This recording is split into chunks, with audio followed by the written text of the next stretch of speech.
11월 18일 금요일 가정예배를 하나님 앞에 올려드리도록 하겠습니다. 사도신경으로 신앙을 고백합니다. 나는 전능하신 아버지 하나님 전지의 창조주를 믿습니다. 나는 그의 유일하신 아들 우리 주 예수 그리스도를 믿습니다.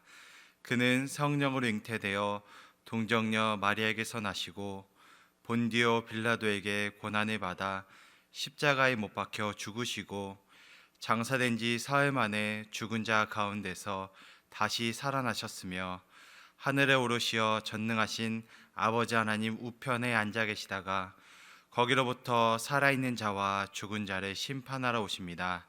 나는 성령을 믿으며 거룩한 공교회와 성도의 교제와 죄를 용서받는 것과 몸의 부활과 영생을 믿습니다. 아멘. 이 시간에는 믿음이 없이는 찬양 함께 나눕니다.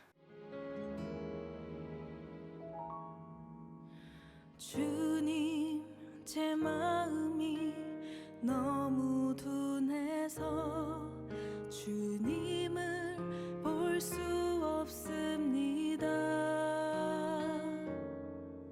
이 땅에 속하여 이 땅만 보다가 주님 손을 놓쳤습니다.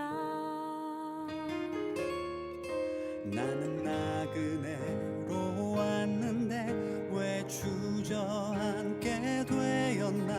나는 청지기인데 언제부터 내 삶의 주인이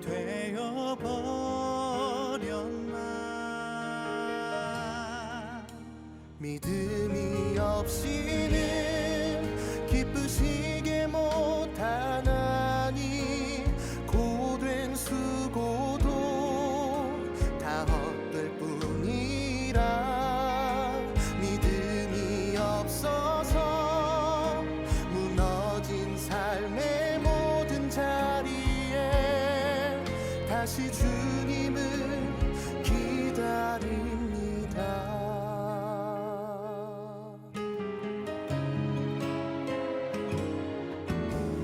주님, 제 마음이 너무 둔해서 주님을 볼 수 없습니다.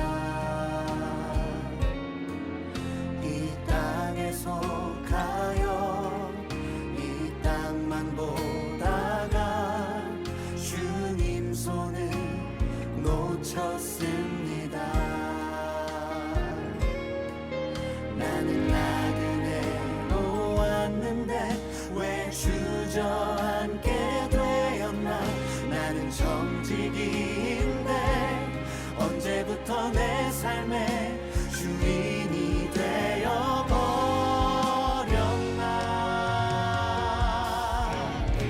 믿음이 없이는 기쁘시게 못하나니 고된 수고도 다 헛될 뿐이라. 믿음이 없어서 무너진 삶의 모든 자리에 다시 주님을 기다립니다. 믿음이 없이는 기쁘시게 못하나니 주를 찾는 자 반드시 만나리. 믿음이 없어서 무너진 삶의 모든 자리에 다시 주님을 기다립니다. 다시 주님을 기다립니다. 다시 주님을 기다립니다. 오늘 우리 가정에 허락하신 말씀은 다니엘 8장 25절에서 26절의 말씀입니다. 그가 꾀를 베풀어 제 손으로 속임수를 행하고 마음에 스스로 큰 체하며 또 평화로운 때에 많은 무리를 멸하며 또 스스로 서서 만왕의 왕을 대적할 것이나 그가 사람의 손으로 말미암지 아니하고 깨지리라. 이미 말한 바 주야에 대한 환상은 확실하니 너는 그 환상을 간직하라. 이는 여러 날 후의 일임이라. 다니엘이 을레 강가에서 환상을 보게 됩니다. 앞선 본문 8장 1절에서 24절까지의 말씀이 이 환상에 대한 내용이고, 그리고 오늘 본문이 그 해석으로 나오게 됩니다. 이 환상을 해석해 주는 가브리엘이라고 하는 천사가 등장합니다. 다니엘은 이 가브리엘 천사를 사람 모양 같은 것이라고 하면서 등장을 알리게 됩니다. 신구약 성경에 따르면 이 가브리엘은 해석자 또는 하나님의 그 뜻을 전달하는 메신저로 나오는 것을 볼 수 있습니다. 특히 가브리엘이 이 해석자 또는 메신저로서의 역할을 하는 유명한 구절은 누가복음 1장의 세례 요한과 그리고 예수 그리스도의 나심을 말하는 것입니다. 가브리엘은 시대를 초월하여 하나님의 뜻을 해석하고 그 계시를 전달했습니다. 오늘 그 가브리엘이 다니엘에게 환상을 해석해 줍니다. 다니엘은 굉장한 신적 경험에 압도당하여 이 가브리엘 등장에 얼굴을 땅에 묻고 엎드리는 이러한 상황이 갖게 됩니다. 그리고 결국 그는 혼수 상태에 빠질 정도로 놀라운 경험에 압도되게 되는 것입니다. 그런 다니엘에게 가브리엘은 인자야 깨달아 알라, 이 환상을 정한 때의 끝에 관한 것이라고 알려주게 됩니다. 하나님의 뜻을 다니엘이 받아들일 수 있도록 이 가브리엘이 그 역할을 감당하는 것입니다. 그리고 가브리엘이 손을 대어 다니엘을 다시 일으킵니다.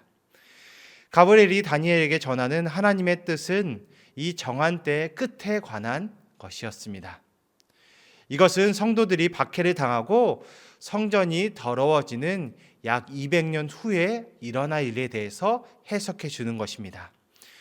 역사적으로 보면 이것은 안티오코스 4세 에피파네스라고 하는 그 인물의 등장과 연결되어 있습니다.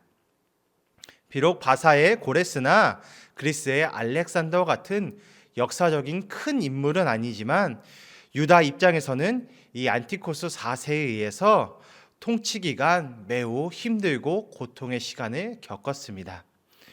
주전 587년 이 솔로몬 성전이 바벨론에 의해서 화염에 휩싸였습니다.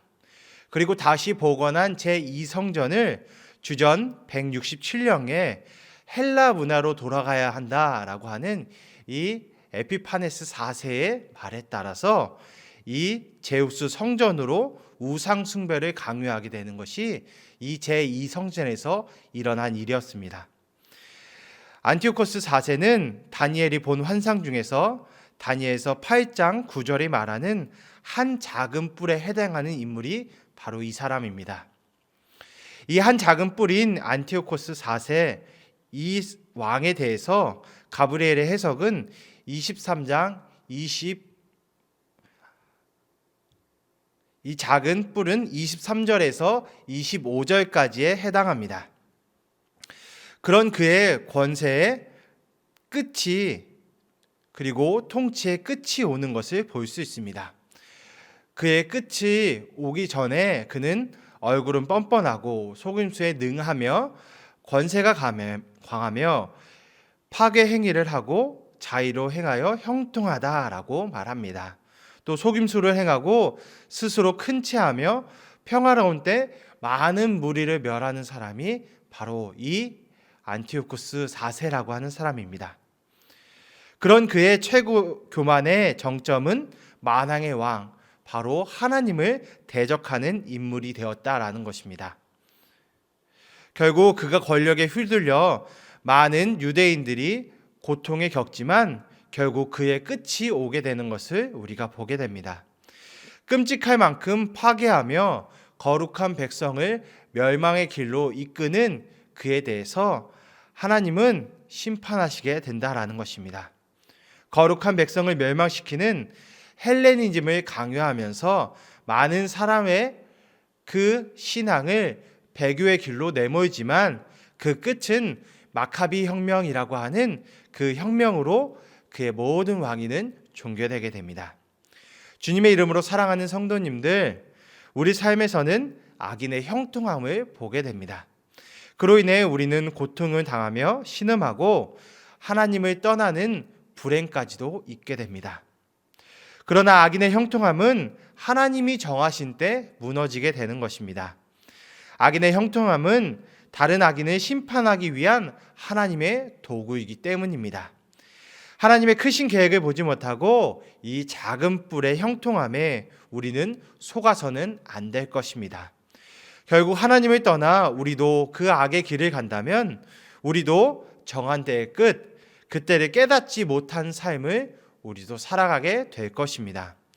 오늘 세계를 경영하시는 이 하나님을 바라보며 나의 삶을 주님께 인도할 것을 구하시는 하루 되시길 바랍니다.